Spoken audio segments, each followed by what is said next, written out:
கழக உடன்பிறப்புகளே, விவசாயிகளே, விவசாய தொழிலாளிகளே, பெரியோர்களே, தாய்மார்களே, மகளிரை சேர்ந்த சகோதரிகளே, இளைஞர் பட்டாளர்களே, பத்திரிகையாளர்களே, ஊடகங்களே, அனைவருக்கும் என்னுடைய முதற்கண் வணக்கத்தை தெரிவித்துக்கிறேன்.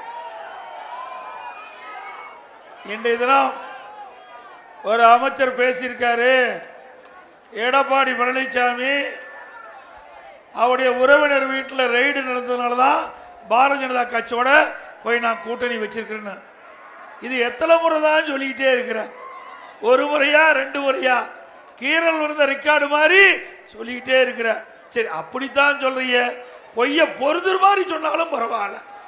ஏயா, என் ஜமந்தி வீட்டில் ரெய்டு நடக்கலையா? என்னுடைய உறவினர் வீட்டில் ரெய்டு நடந்திருக்குது, அதுக்கு எனக்கு என்ன சம்மதம்? ஆக இப்படியெல்லாம் பேசி ஸ்டாலினை பற்றி பேசுவதை குறைச்சிக்கணும். அதுக்காக மடை மாற்றுவதற்காக இன்றைய தினம் இன்னைக்கு உள்ளாட்சித்துறை அமைச்சர் திரு நேரு அவர்கள் பேசியிருக்கிறார். நல்லா சிந்திச்சு பாருங்க. திரு நேரு அவர்களே, சட்டமன்ற கூட்டம் நடந்துகிட்டு இருக்கும் போது பாதியிலேயே எழுந்திருச்சு போனீங்க.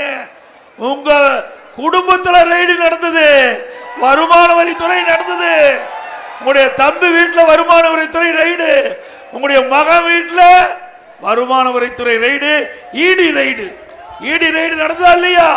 அமலாக்கத்துறை ரெய்டு நடந்ததா இல்லையா? இவ்வளவு அழுக்க வச்சுக்கிட்டு எங்களை பற்றி விமர்சனம் செய்வதற்கு என்ன அருகதை இருக்குது, என்ன யோக்கியது இருக்குது? திரு நேரு அவர்களே, நீங்க யாரு சொல்லி பேசுறான்னு எனக்கு தெரியும். எத்தனை முறை பேசினாலும் பொய் தான், பொய்யா தான் பேசுறாங்க. அதுல பொய்யத்தான் பேசுறிய, பொறுத்துற மாதிரி பேச.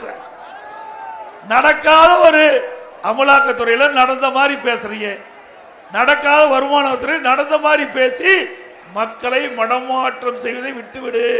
நீ தப்பிக்க வழிபார்.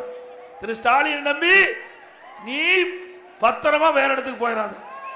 ஏன்னா உன் குடும்பத்தை சார்ந்து விட்டு அண்மையில பாதியிலேயே நீ சட்டமன்றத்து வெளியேறி உடைய மக வீட்டில் இடி ரெய்டு, உடைய தம்பி வீட்டில் இடி ரெய்டு, இப்படி கொள்ளையடித்த பணத்தை எல்லாம் நீங்க மறைச்சு வச்ச காரணத்தினாலதான் அமலாக்கத்துறை உங்களை கதவை தட்டி தட்டி உங்களுடைய தூக்கத்தை கெடுத்துட்டு இருக்குது.